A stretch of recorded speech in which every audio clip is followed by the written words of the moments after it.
Hello, this is Tamika Leslie and I'm Kirk Weber. And we are the next level now. I should just let you do the intro. The next level now. Yes. Well, Kirk, I wanted to talk to you about something that we mentioned in a previous podcast about vision. So let's define vision. What is vision to you in life? Okay, so we're not talking about 2020. 2020, we're not talking myopia or diplopia or any of those things, right? Astigmatism, none of that. Astigmatisms, none of those. All right, a vision can be something that is out there. It may be ethereal, it may be like a ghost or a vision of something that's you have something to forecome, or it could be something that you have in mind that really motivates you, defines you. It grabs your soul and drags you towards it. And those are the visions that I truly enjoy. Those are my favorites. How about you? I would describe or define vision as being, it's interesting. When I was a little girl, I had lots of imaginary friends. Didn't have a lot of people to play with, so I had imaginary friends. And I envisioned like how they would act and how we would have conversations and things like that. As I got older, I realized that I had a vision for like after I graduated high school, like what I wanted to do with my life. I had a vision for when I started in retail, like how I wanted to advance within retail, getting into management. And then once I became a manager, I started to have a vision for my team, what I wanted my team to look like. Right. And so a vision is just having like a foresight, if you will, of like what you want to accomplish. A goal. A goal. Yeah. A place to go to. And that vision then was a driving force for you. Yes. With vision, do you think that vision speaks to you? And it speaks to you often? It keeps me in line. It's like the bumpers on when you're bowling. It keeps the ball in line. And what I mean by that, specifically, I'm going to keep it within like leadership and communication, because that's what I do here for the next level now. When it comes to leadership, when I have that vision, that then sets the tone for how I lead. Like I'm just going to use this as an example. Most recently, my son's wrestling club, I was the president. And it happened that the previous president gave me like a day or two notice that she was no longer going to continue. And I took a day to just be like, what? How could she leave me in this situation? And I was the only other board member. And then I had to find a completely new team. But then I started to get the vision. Once I got past the wanting to shake her a little bit, I realized, okay, this is an opportunity. And then I said, this is an opportunity for me to work with the coaches. This is an opportunity for the kids to see growth and make it about the kids, the wrestlers. And so I thought, this isn't all bad. This is very positive. And for the entire wrestling season, I knew that the focus was the coaches and the wrestlers. That is a great way of taking an adverse situation and making it a positive situation, which I think vision can do for you. And I was struck by you talking earlier about vision as a leader and talking to your team. And that ties in with what you were talking about with the communication. You can have that vision. It can be in your head, but if you're going to make it, most of the time, you have to be able to tell someone about it. You have to have a little help along the way. That's true, yes. And that communication ties in with that vision. So the more that you define that vision, the more you refine it, and the sharper it comes into your mind, the easier it's going to be to communicate that to someone else. Yes. Which is what you did. You were able to take your vision as to how you saw that wrestling association working, and were able to communicate it effectively to people underneath you who bought the vision. Yes. And as they bought into it, the success comes. Yeah. Do you think that there are people out there who don't have that inner voice running with that vision happening to them? I wonder about that because I only know what I experience. I do think that everyone has the capability or the potential to have a strong vision for their life, for whatever situation they're in. But I think it has to be, you have to cultivate that, and the more you have a vision and the more you execute that vision, it makes it easier the next time and the next time. Absolutely. And I have met people recently who I don't know if there's an inner dialogue running in there. Wow. I really do not know, because they talk to talk. There's no rhyme or reason. There's no connection to the stories that are going on. Sure. And I kind of feel bad because I'm thinking, wow, where are you headed? What are you doing? I was so fortunate growing up. When I was this big, my dad, who was a chiropractor, and my mom bought into this. When you grow up, Kirk, and you get to be a chiropractor like Dad, you'll have your office. When you grow up, you're going to do this. By the time I was probably in second grade, I knew I was going to be a chiropractor. Wow. Yeah. It's just the way it was. That's what they did. Right. And because of that, then that inner vision, coupled with what went on in the 60s and the 70s, we were told you had to go to school to get good grades, to get into a good college, so you could get a good education, so you could get a good job, so you could make good money. And that's what you were going to do. That's what we were all taught. So when I graduated from chiropractic college, I had a bucket list. Yes. I really did. And that was my vision. Now, that vision got me into trouble. Okay. I got out, I got my license, I got my practice started. I met the first girl that paid attention to me. I married her. And of course, that started the problems because then we found out that marriage wasn't going to work, and there was a bunch of other issues. But I was working, and I think that kind of was where I got the framework for being as organized as I ended up being because of that, the way I was taught. I almost feel bad for people who don't, though, because you attracted your visions the way you attracted them, which are different than mine. Yes. But those people who don't have that, No. Wow, how do you go through life that way? I know, that's what I'm wondering. Right? It just, to have vision is that's what sets you up for success. Like, you have to have something to look forward to. You have to know what your mission is. Yes. That way, when you do hit those trouble patches, those tough spots, you still have that out there in front of you to hold on to. Yeah. You do. And everyone has those tough spots. I believe that Christ in the Garden of Gethsemane said to God as he was praying, "Take this cup away from me." That's a dark spot. Yes. That's a real dark spot. Yeah. And sometimes you have to go through those, but because you have that vision, you see what's on the other side, Yes. that you can get there. Yeah. And I think that's so powerful.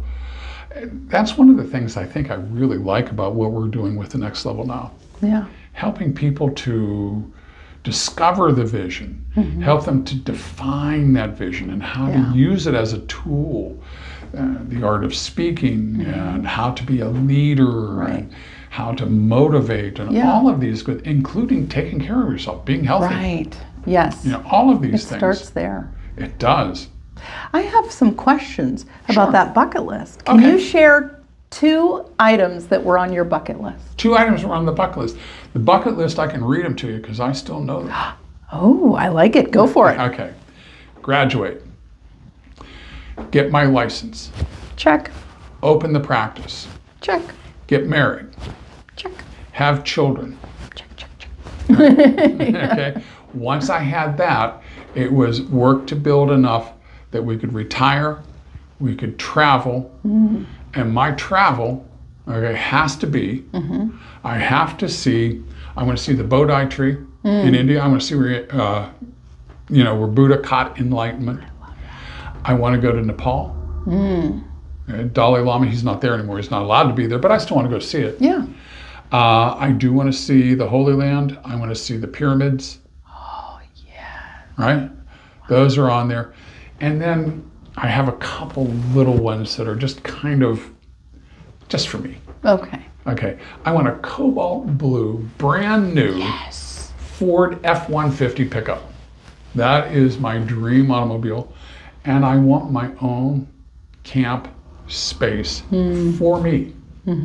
So that I can go, it's my man cave away from everything else. And now that I'm retired, it's become a lot more necessary. Yes, yes. Necessary. Yes. But it's okay, it's good. There's no, animosities there. Sure. I think my wife would appreciate me being out of the house for a little bit too. I think you might be right. I think so. How about you? Do you have a bucket list? I don't really think in those terms. Really?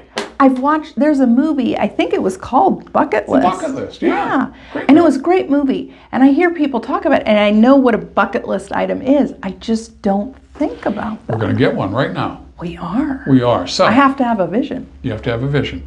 What's the most exciting, fun thing for just you? No one else, but for just Tamika. What would you like to do more than anything right now? Oh my gosh. Go shopping. No, really. I would like to go shopping like old school, like you go to a mall or something. But I would want to go in Las Vegas because Las Vegas has... Everything. Yeah. What don't they have? Yeah. And so just kind of going around, bouncing around to the different places, the Bellagio and the Planet Hollywood and all the different places, that would be... Bucket list. All right, there's one. You need more because now it's just a bucket point. We need a list. Right. Travel, for sure. To where? Marrakesh in Morocco. Wow. Where they have the square and they have the cobras and they have all the markets where you can buy stuff, shopping. Yeah. Wow, Marrakesh, that's wow. Okay. So I'd want to go there. I would want to go to Scotland, all of Scotland, just see all of Scotland. That one I knew. Cuba. For the longest time, for like the last 10 years, pre-COVID, I wanted to go to Cuba. I met this Cuban guy in that I worked with in Las Vegas when I lived there, and his name was Felipe, and he was so much fun. He was just flamboyant, and he would dance, and just full of life. Animated, And yes. I just thought, are all Cubans like this? But it was just, and I think they are. I think he kind of captured the essence of the Cuban people, and for that reason, I mean, I want to see the beaches and all of that, but I really just want to go for the people and the music and the food and the... Nice. So you do have a bucket list. I do. Yeah, we're going to shop. Do more shopping. Do more shopping in Marrakesh. Yes. Yeah. And then we're going to go to Cuba. So you have shopping and travel big on your list. Well, thinking about it though, Tamika, that kind of fits with my inner vision as to who you are and how you are, because those are very, very dramatic. They're flamboyant. Yeah. They're big. Yeah. But to clarify, the shopping,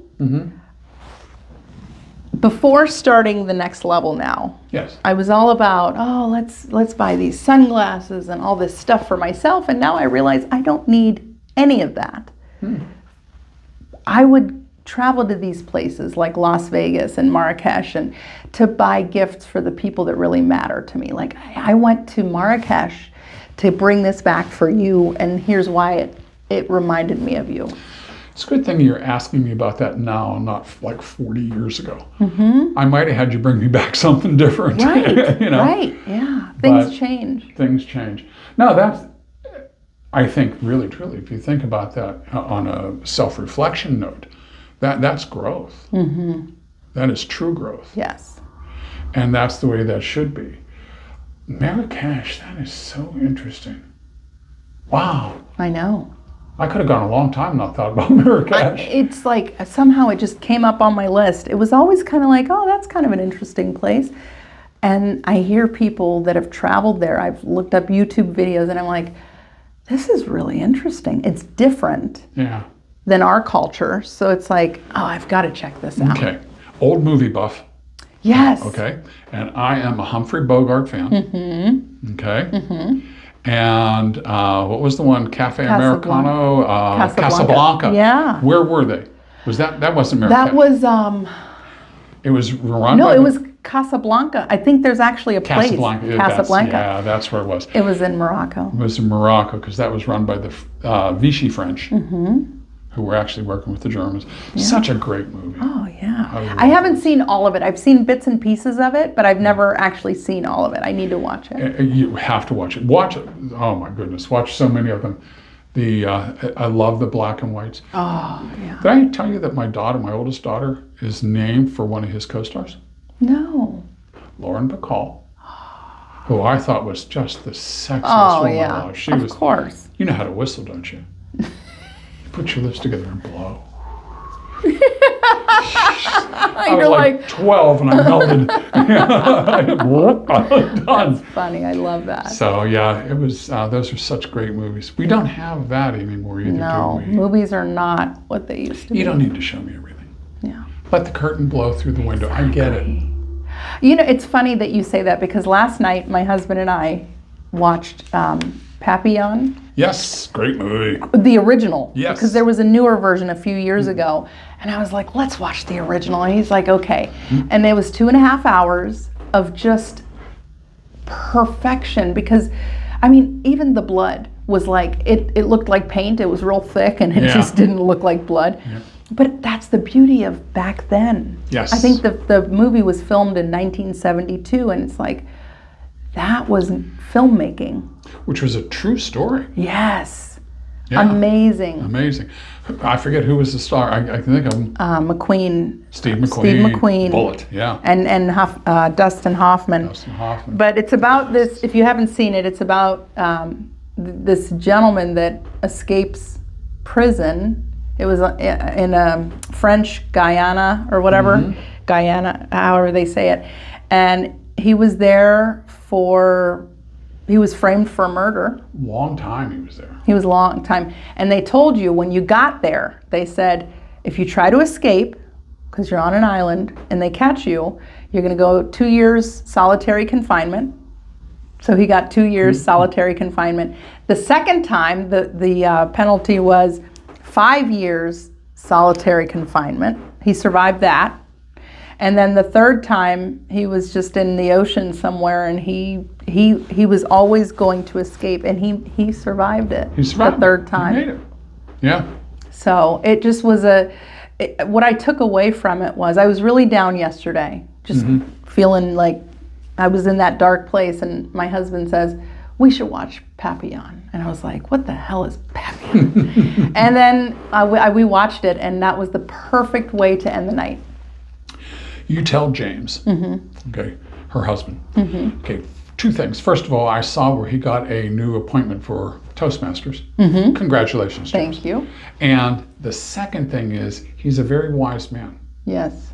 Because he married me. He married you. He chose a movie that had a vision. And that vision inspired Papillon, inspired James, and now he's inspiring you. Yes. Isn't that cool? It is. That's really cool. And that is the perfect way to end this fabulous podcast episode. So this is not goodbye. This is see you next time. We're getting really good at this.